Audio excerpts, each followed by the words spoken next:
Bien-aimés dans le Seigneur, Shalom, et encore une fois, que Dieu vous bénisse vos travaux et bénisse tout ce que vous faites. Nous sommes heureux de nous trouver encore en face de vous pour que nous puissions encore parler de ce bon Dieu, l'auteur de la vie que nous portons. C'est grâce à ce Dieu que tu existes, c'est grâce à ce Dieu que moi aussi, votre frère, j'existe. Comme nous avons dit autrefois, la respiration est dans ton corps. La respiration est dans mon corps, mais cette respiration ne dépend pas de mon corps ni de ton corps, mais c'est la respiration qui dépend du Seigneur. Donc, nous sommes là parce que Dieu nous a fait grâce. Nous sommes là parce que Dieu nous aime. Tu es vivant, ce n'est pas à cause de tes mérites. Tu n'en as aucun. Tu es vivant, ce n'est pas parce que tu es riche, tu as de l'or ou tu as de l'argent. Non, non. Mais tu es vivant parce que le Seigneur t'aime. Voilà. Exemple. Qui de nous ici, qui quand il est endormi, il peut se rappeler qu'il dort? Personne.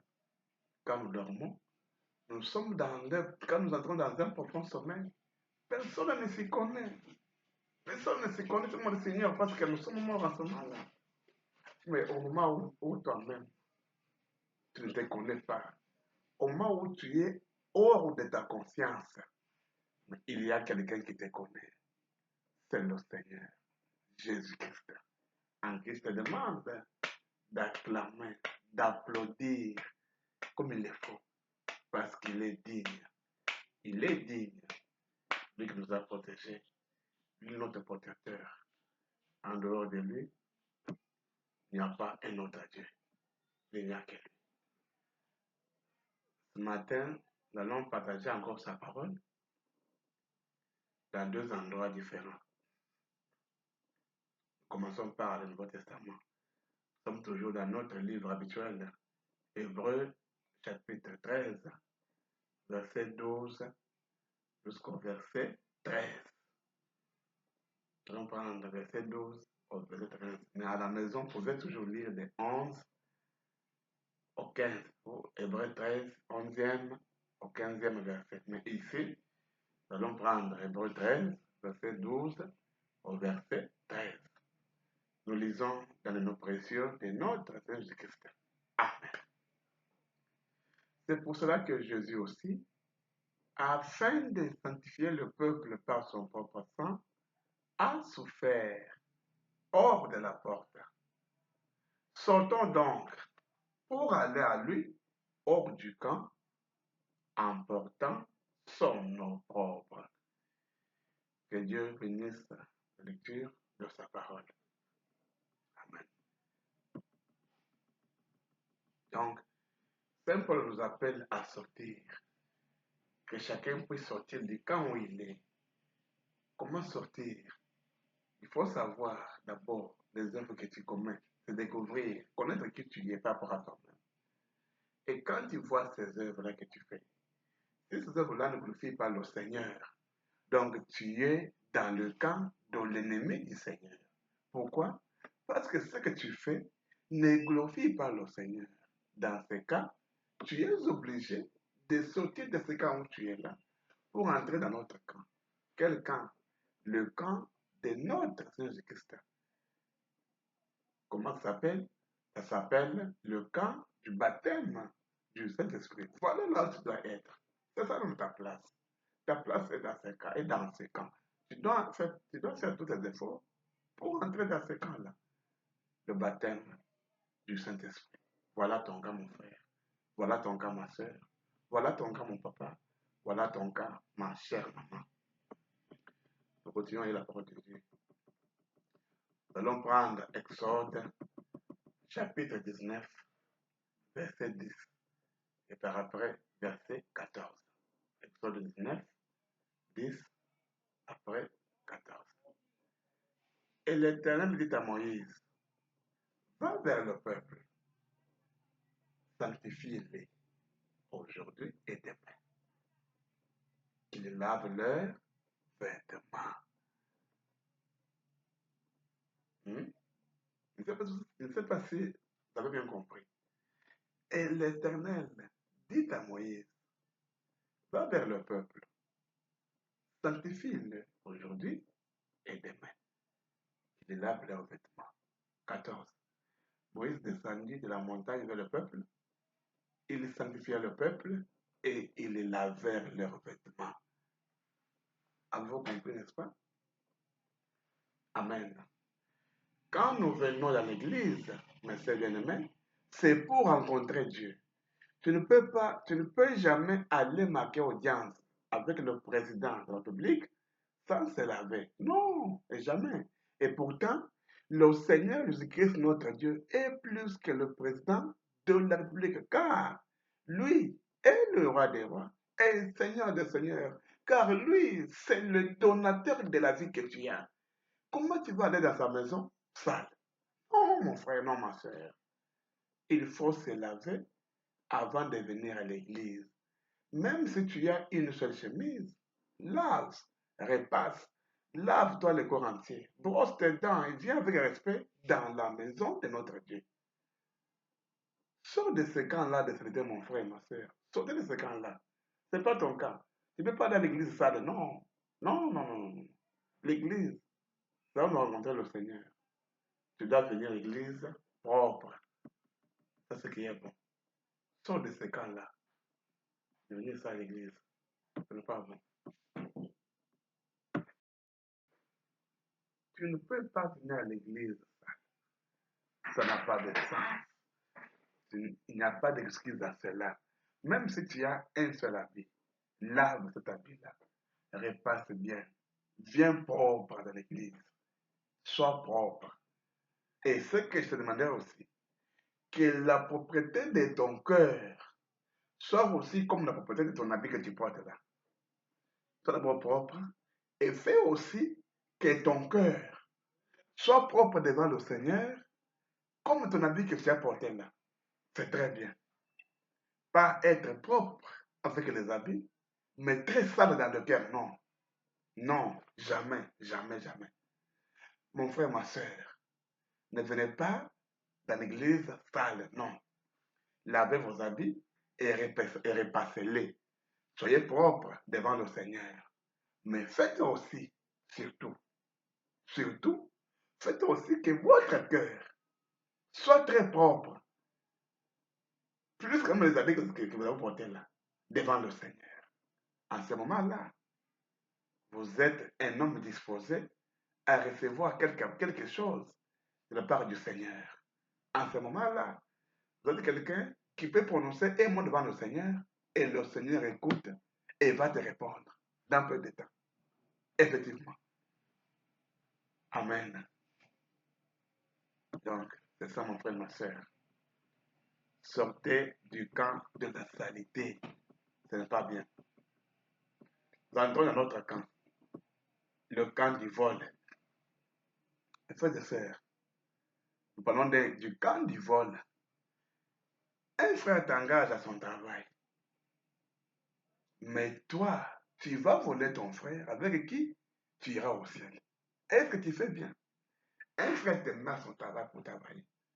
Au lieu de bien travailler dans la sincérité et dans la fidélité, quand tu commences à voler ton frère, qui tu iras avec au ciel, est-ce que tu fais bien? Mais c'est très compliqué. Il y aura aussi même une sœur aussi, qui va voler sa sœur, avec laquelle elle ira au ciel. Elle ira au ciel. Mais c'est très dangereux. Tu voles ton frère, tu voles ta sœur. Mais tu aussi tu iras avec qui? Tu vas en affaire. Sors de ce camp-là, ma sœur. Sors de ce camp-là, mon frère. Et revenez au Seigneur Jésus, qui aura pitié de toi, ma sœur, qui aura pitié de toi, mon frère, et qui va oublier cela.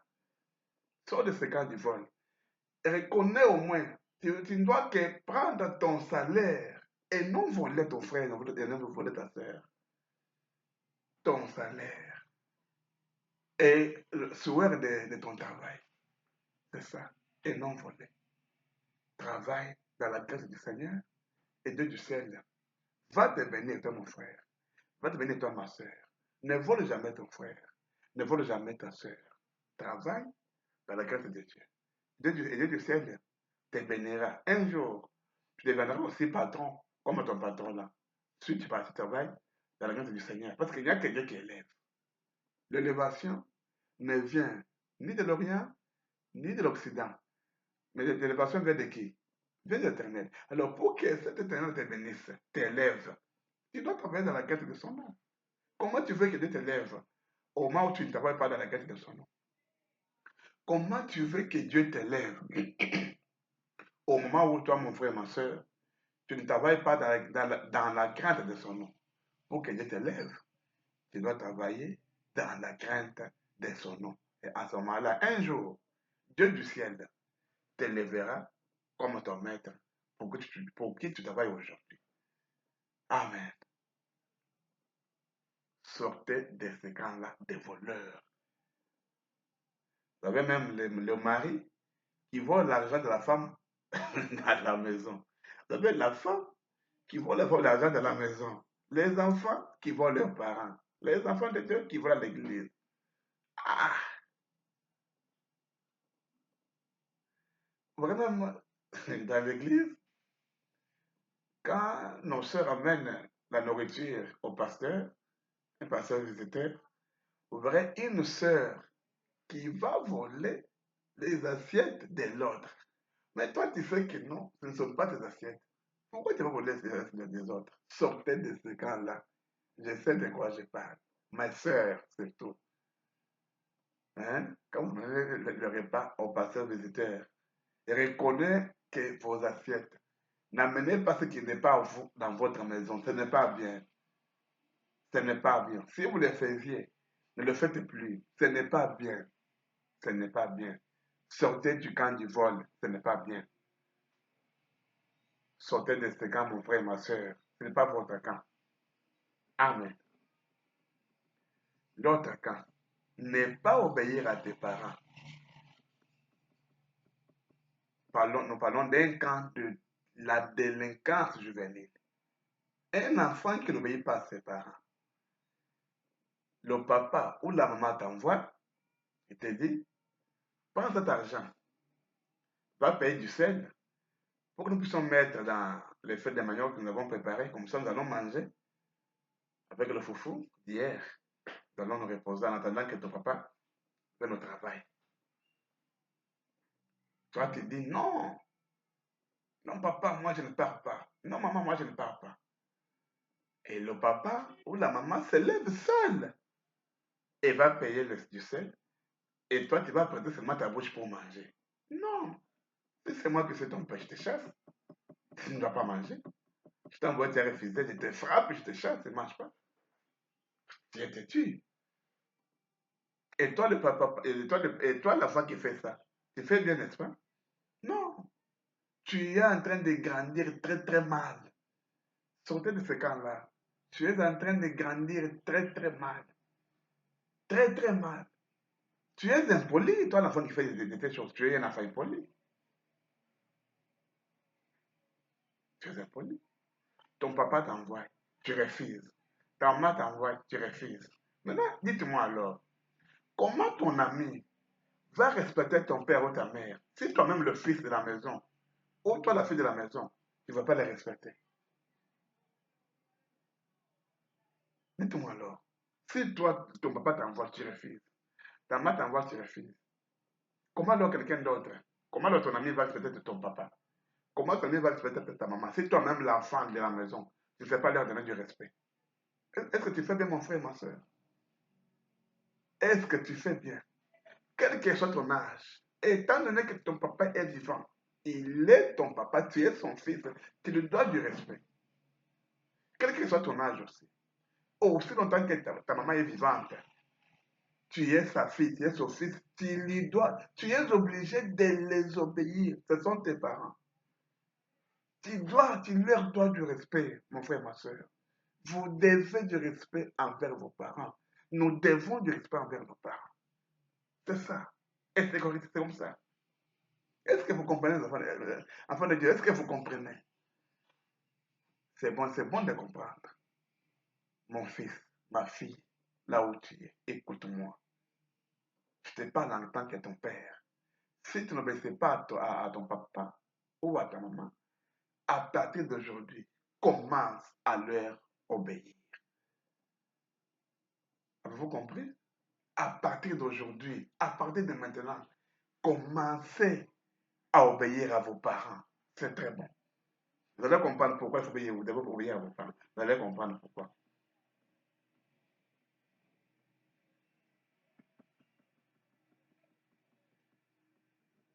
Et toi, mon frère, et toi, ma soeur, qui se comporte comme ça envers tes chers beaux-parents, sache que chaque fois que tu fais une bonne action à tes parents, cette action-là qui les rend contents, qui les rend joyeux de toi, sache que chaque fois que tu fais cette bonne action-là à tes parents, tu augmentes une bénédiction de plus à tes jours de vie ici sur la terre.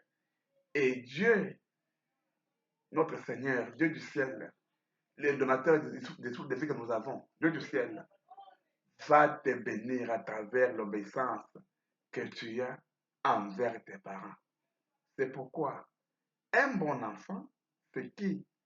Un bon enfant est celui qui fait toujours des bonnes choses à ses parents. Voilà un bon enfant.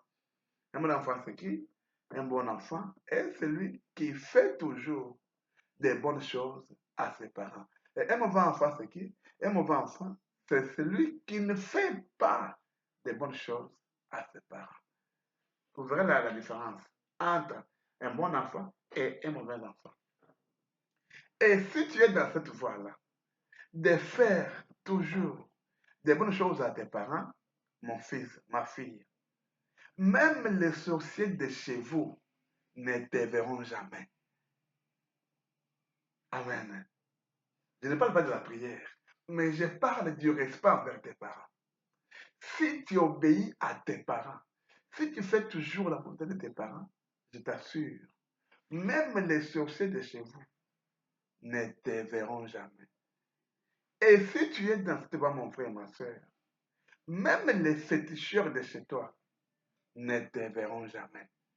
Et dans ce cas, tu auras beaucoup de jours, les jours pleins de joie, les jours pleins de bonheur qui viennent de l'Éternel. Les jours pleins de bonheur, les jours pleins de joie qui viennent directement du trône de l'Éternel. Pourquoi? Parce que tu respectes tes parents. Parce que tu respectes tes parents. Mais chaque fois aussi que toi, ma soeur, toi, mon frère, tu fais une mauvaise action à tes parents, sache que chaque fois que tes parents sont tristes de toi, à travers ta désobéissance que tu as à la maison de leur part, tu leur couvres des hontes chaque fois et n'ont même pas le courage de te présenter devant les gens parce que tu es impoli. Sache bien que tu augmentes aussi tes malédictions sur cette terre que l'Éternel ne t'a pas donnée. Écoutez, toi, le mauvais garçon là, toi, la mauvaise fille là, là où tu es, toi qui m'écoutes, si tu es mauvais garçon, si tu es une mauvaise fille, sache que chaque fois aussi que tu n'écoutes pas tes parents, tu augmentes des malédictions chaque jour à ta vie sur cette terre que Dieu ne t'a pas donnée. Parce que Dieu a donné cette terre à qui? Vous allez écouter. Alors, écoutons pour savoir à qui Dieu a donné cette terre. Écoutons ce que le Seigneur nous dit. Exode chapitre 20, verset 12. Écoutons. Honore ton père et ta mère, afin que tes jours se prolongent dans le pays que l'Éternel ton Dieu te donne. Je reprends. Exode chapitre 20, verset 12. Honore ton père et ta mère, afin que tes jours se prolongent dans le pays que l'Éternel ton Dieu te donne. J'applaudis au Seigneur. Si vous voyez du premier verset au 11 verset, il y a 3 commandements. et ces 3 commandements ne parlent que de Dieu seul. Mais quand Dieu veut parler pour l'humanité, Dieu commence par les parents. Il s'adresse aux enfants à l'occasion de leurs parents. Toi, enfant, toi, fils, toi, fille, honore ton père et ta mère. Pourquoi? Pourquoi tu dois les respecter? Pourquoi tu dois leur du respect? Afin que tes jours se prolongent. Amen. C'est-à-dire que tes jours n'étaient pas nombreux sur la terre. Tu pouvais mourir de n'importe quelle manière. C'est pourquoi même il y a des jeunes qui meurent. Des jeunes qui meurent. Pourquoi ils meurent? Voilà le secret. Là où les jours devraient s'arrêter dans la jeunesse. Mais parce que tu crains le Seigneur, tes jours vont se prolonger, vouloir ou pas. Tes jours vont, parce que pourquoi? C'est la parole sortie dans la bouche du Créateur. En tant que Créateur, ce qu'il dit a des valeurs, a des actions, crée. Parce que c'est la parole sortie de la bouche du Créateur. Donc, tes jours devraient se terminer dans ta jeunesse. Mais parce que tu as du respect envers tes parents, tes jours vont se prolonger. Ou dans le pays que l'Éternel, ton Dieu, te donne. Donc, l'Éternel ne donne le pays qu'aux enfants là qui obéissent à leurs parents. Pour qu'un jour, eux aussi tournent parents et aussi des enfants. Et ça va aller comme ça. C'est comme ça que tu vas voir tes enfants, les enfants de tes enfants, les enfants des enfants de tes enfants, 4 générations. Pourquoi? Parce que toi qui étais enfant, tu as marché dans la grâce du Seigneur. Voilà pourquoi les jeunes meurent vite. Pourquoi? Parce qu'ils n'obéissent pas à leurs parents. Voilà le secret. C'est la Bible. La parole du Seigneur. C'est la Bible.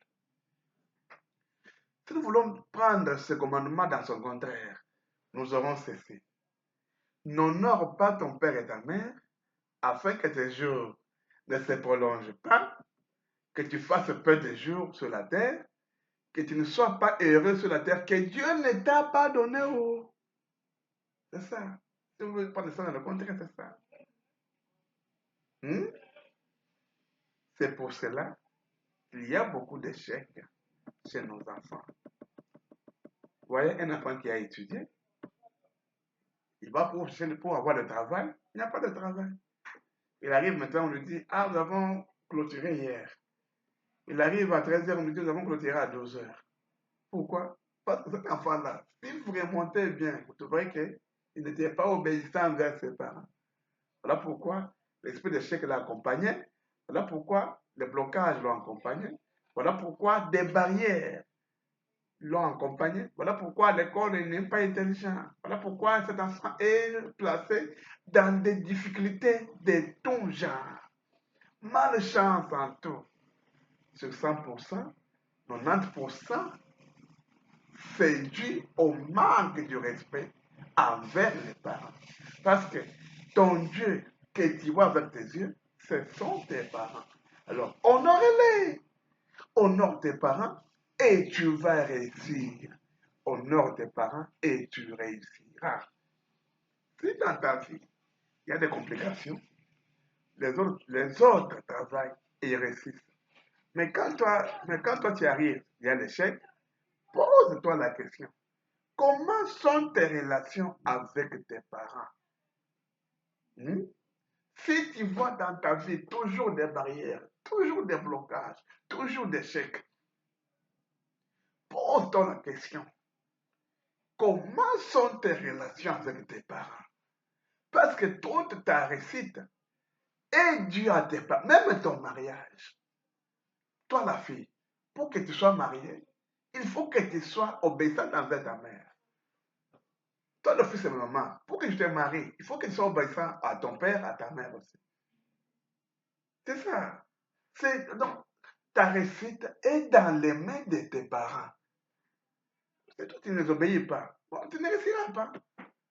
Tu vas mourir très, très tôt. Effectivement, tu vas mourir très tôt. Beaucoup de jeunes qui meurent, intéressez-vous, vous verrez qu'ils ne sont pas obéissants envers leurs parents.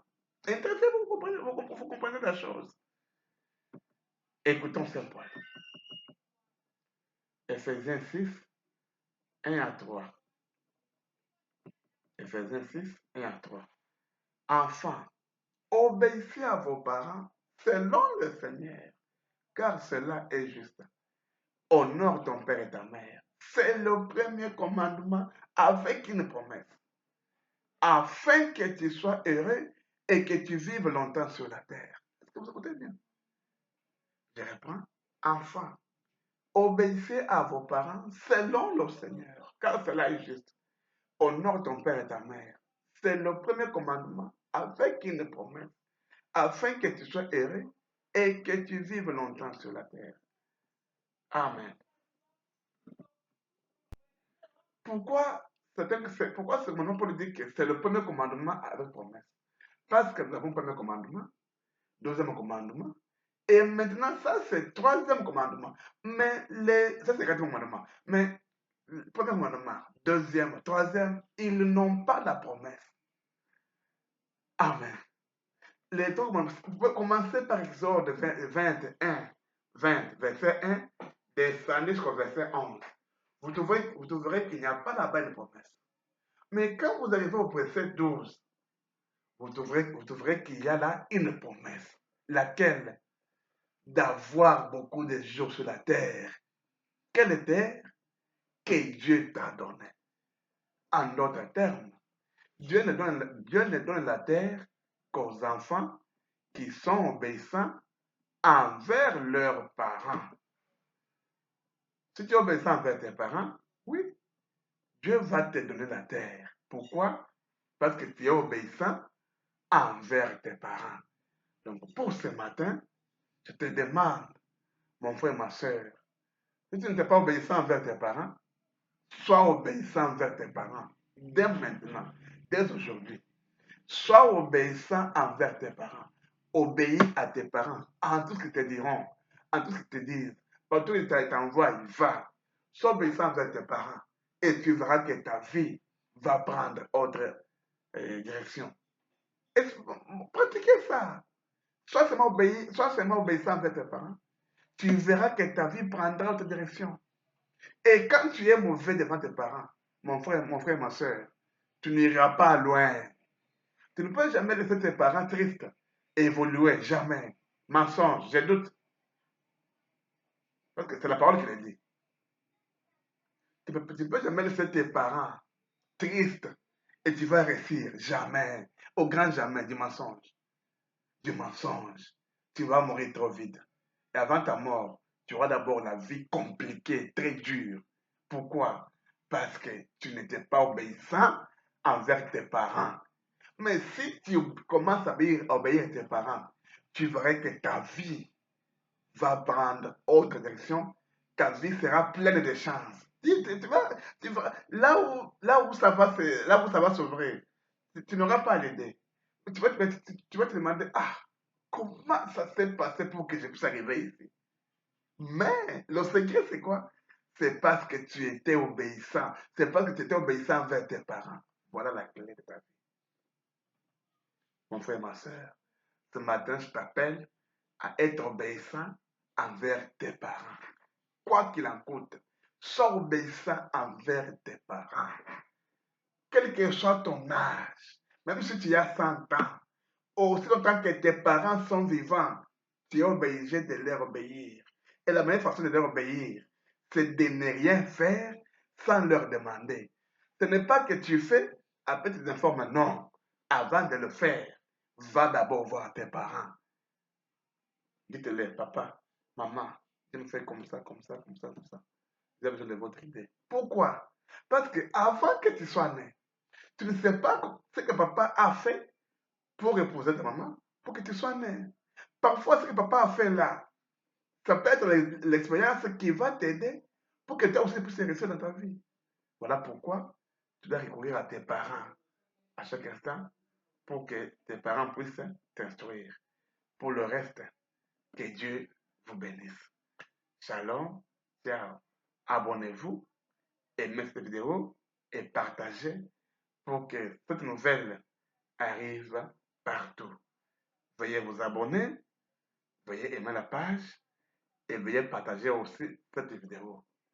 obéissez à vos parents et Dieu vous bénira. Au nom de Jésus-Christ, Amen.